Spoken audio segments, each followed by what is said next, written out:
This video is, again, going to be about a page in my sketchbook that I did. I actually doodled it while I was hanging out with my partner over the weekend, and then I decided that I wanted to record the painting process because I find that recording my, when I'm painting is a lot easier than when I'm trying to record sketching and stuff. So I decided to go ahead and just record the painting process, which I kind of have been doing already for a little while, and probably I'm going to do for a bunch more videos, because right now sketching like around the camera just isn't the most comfortable thing on the planet. But I am trying to sprinkle in some videos where I'm like forcing myself to sketch in front of the camera, so you guys can kind of get a feel for my sketch process and, I don't know, just, see different content from me, honestly.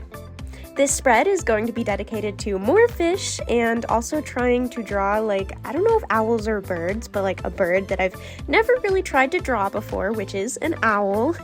So if that sounds like something that you would like to watch me paint and kind of bring to life, then feel free to continue watching the video. I'm Rory Fluent, but you can call me Rory, and if you're new around here, hi, hello, how are you? I am very excited to get into this video where I talk about color mixing and trying to draw new things. And if you're not new around here, what is up, my dudes? Let's get into the video. You can already see that I've kind of swatched these colors that I color mixed in the bottom of my sketchbook spread. You guys don't always see me swatching those colors at the end, because I normally also put the date that I've completed the spread on top of one of the swatches. But I don't know, I guess because I was going about this spread with color mixing in mind, I wanted to make sure that I had all of those colors laid out and at the bottom of the page, so that if I needed to remix colors, I understood what I was trying to go for from the beginning. The color palette is kind of inspired by Cult of the Lamb. It's a video game that I played and completed when it first came out, and then started the DLC, but it was a little bit difficult for me. So I've been watching my boyfriend play Cult of the Lamb, and the owls in that game, the way that the artist chose to draw and depict them is just so beautiful to me, and the color palettes are always really interesting and engaging. Specifically this owl, I believe the way you pronounce it is Kamak, the owl in this game that's dedicated to showing you relics and giving you new powers through these relics. The way that they are, the color scheme surrounding them, I guess is what I'm trying to say, is one of my favorites in the game. And this really beautiful teal mint greeny color is kind of what she is enveloped in. And so I wanted to take that color and run with it for this spread and see where it took me. I'm going through the usual motions that I do with a sketchbook spread. So after I have sketched in graphite, normally using a mechanical pencil, I used to be a bigger fan of, oh my god, what is the size, 5mm lead? I think that's, I can't believe I've forgotten. I haven't had to change my lead in my mechanical pencils for so long, but I used to use 5mm lead, and now I use, 7-point and 5-point lead, I think is. Oh my god, I'm a graphic designer, you'd think I would know that it's measured in point sizes, but anyways, maybe that's not correct, and I'm just thinking about typography. Either way, I sketch with a mechanical pencil, nowadays in 7mm or point lead, whatever the unit of measurement is. And then I go over top of it with a colored pencil to kind of get rid of the grayness of the graphite, because I feel like it interferes with my colors. Oftentimes it just, dulls them out because it's fucking gray graphite. After I go over the graphite, I take colored pencils, and after that, I go ahead and get into painting. For this particular spread, I'm using my handmade watercolor paints that I have put into a nice little palette here. I'm pretty sure the palette's just one that I got off Amazon. And while I do have, a Schminke palette that originally had my Schminke paints in it and all of that, this one's just a cheap painting tray from Amazon. I prefer the metal ones that kind of have those flaps that you can fold out. I feel like they have a nice weight to them, and they look kind of fancy, and I just kind of like them. So, my process almost always goes graphite sketch, colored pencil overlay, and then I start painting. And from there, I choose to take colored pencil and Copic markers and just more paint and go into fine details after I've laid a kind of base color across my doodles or my entire painting if I'm doing a whole painting. I'm really trying to push the expressiveness of my painting strokes or my paint strokes, and I'm really trying to kind of just keep in mind this new style that I've been working on where I'm just being a lot looser with my paint strokes and trying to add a lot more of a dynamic nature to the things that I'm painting. And you can kind of see I look back at old things that I've been painting in this new style, and I'm like, okay, how do I apply this to an owl or to fish or to something new that I'm drawing that I never even drew in the way that I, had been going about drawing for years. So now that I'm trying this new way of drawing, how do I paint an owl when I've literally never even painted one in the first place? And so I'm kind of going through that thought process and just trying to take it one paint stroke at a time and see how it feels. I've been really enjoying kind of cluttering my backgrounds, and I haven't quite gotten to the point where I want to overlap doodles and sketches with each other, which I know that there are some creators that do that, but personally I don't know.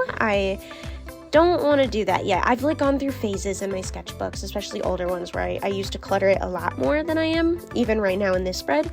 But at the moment, I'm appreciating the overlapping elements being more background elements, and then the sketches themselves and the things that I want to kind of stand out on the page to be not something that's overlapping directly with another sketch, especially because I go over every sketch with line work and inking. So if I had them overlapping, it would just get super cluttered and weird. So yeah. I tend to prefer the background elements, which I maybe am not adding line work to be the things that overlap and just fill the space and kind of engage the negative space on the page, because I don't necessarily want my line work to overlap, and I don't want to not have lined sketches on my page. I tried that out in another sketchbook before I was starting to make videos, and I just wasn't the biggest fan of the way that it looked on my sketchbook page. So right now, I really like to just have those unlined background elements be the thing that really draw your eye around the page, and then the bolder, thicker line work is for the finished sketches. I've tried out before, just lining or inking rather one of the sketches that I really like on the page, and I don't know, I just really enjoy the look of finalizing every sketch on the page, because personally I like making every sketch on the page something that I like enough to want to finalize, if that makes sense. So if I don't like something, I'll just probably tape a piece of scrap watercolor paper over it, or gouache over it or something like that, and try and make it something that I like and enjoy and want to finish, because I like having what I consider to be finished sketches on my page, not necessarily just graphite sketches or even just colored pencil sketches. I just don't love the way it looks, and most of the time I'm really trying to experiment with the way that I'm painting. So I want to paint it and then to finish the painting and to make it look kind of the way that it does in my head. Anytime that I paint something, I always add line work. So it kind of goes hand in hand that if I want to paint these sketches, I'm going to line them. I do end up at a point deciding that instead of just using my handmade watercolors, I also want to go into these sketches with gouache and just kind of see how that adds or detracts from the painting. I felt like I had gotten a little bit too dark in areas, so I wanted to hopefully brighten them with gouache and just really go in with this tealy minty green color and see what I can do. And I believe I do end up just kind of adding gouache all over the spread, especially just really light white swashes to add texture to both the owl and the pile of stinky fish. And the gouache palette that I actually am using now is different than the one that's here in this video. I ended up taking out some of those colors because you can see they're very vibrant, especially those reds in the top right corner, and I don't use vibrant colors like that really at all. So I ended up removing them and taking that palette and saving it for, other paints that I might get in the future, and actually using a much larger palette for my gouache that I'm planning on, once all of these pans are used up, only squirting the gouache into the palette, which these metal tin palettes don't really work very well for that at all. So the palette that I'm using now was also off Amazon. I believe I got it a couple years ago for school because I needed to take a class on color mixing, and it required this really large palette. I don't know. I don't always ask questions when it came to college and what it wanted out of me. I just tried to have enough money to buy the expensive thing it was telling me I had to buy. So I had this palette laying around, and I decided to just put my gouache in it. And so currently I have like a slew of these pans just like sitting in it, and I've kind of tried to take the gouache out of it and put it in a slot on this plastic, what do you call it? Like case? Oh my god, watercolor carrier? Watercolor...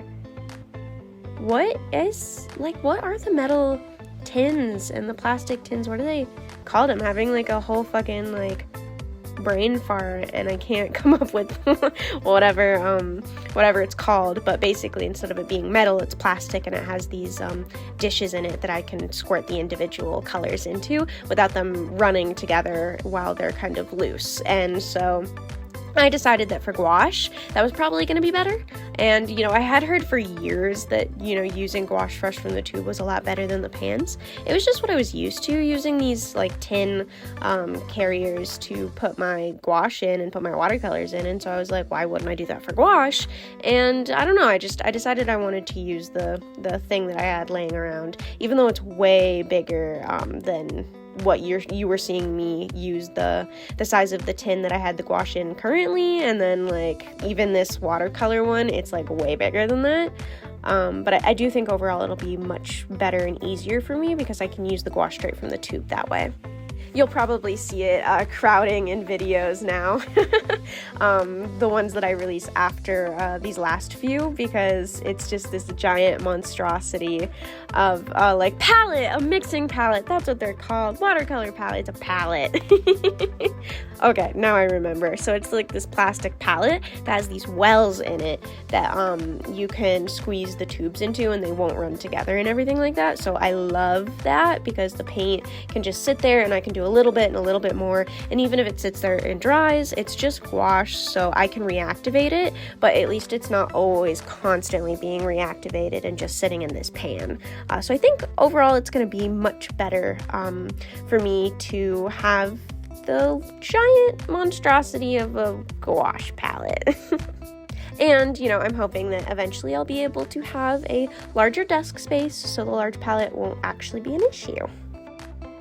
Currently in the video, I am starting to finalize with some line work with my Tombow brush pen, and I'm just kind of trying to see if there's anything else that I need to add detail-wise with colored pencil, marker, more gouache or paint, whatever it is. And sometimes I have to line the piece before I realize that it's kind of missing something. And so you can see here, I'm just going about lining what I have to see if I am actually done. And I really do end up just deciding to call it because I'm fairly happy with the colors and just the textures and everything going on. And I'm like, you know what? I'm done with this page. I'm happy with, what I've done and the experimentation with these brush strokes and just trying out a new color palette, because I don't really use bright colors, but this really deep kind of vibrant purpley color called Sour Violet from Jasper Stardust, a handmade watercolor artist on Etsy. He, or I should say they rather, make wonderful paints, and this particular color I was really enjoying, despite the fact that I don't normally gravitate towards brighter colors or just really intense saturated colors. I don't normally use them, and so I wanted to hopefully find a color palette that would make me want to use it. And I honestly think this teal and this soft pink and then the really vibrant sour violet was a good choice. I'm really quite happy with it. I think this spread was, a great showing for just how sometimes I want to just experiment and, not everything is perfect and great. And I would argue that the owl in the bottom right corner doesn't even really look like an owl, but it's fine because we were expressing ourselves artistically.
And in the end, you know, it was definitely one of those things where, like, the process of creating it, I think, was a bit better than the end product. You know, it's a bit of an odd hodgepodge kind of page, but, you know, I take what I learned from this page and I apply it to a painting that you'll see that ends up being on the other page to complete the whole spread. And, you know, even looking back at the painting, I'm like, it's kind of chaotic, but you know what? I was really trying to figure out how far I wanted to push this new style, and I feel like this entire spread, what you'll see between the sketchbook page and the painting on the other side, really helped me to kind of figure out how far I want to push it. So if you've stayed this far into the video, thank you so much. Feel free to do all the YouTube-y things like comment and subscribe, and hopefully I'll talk to you in the next one. Bye!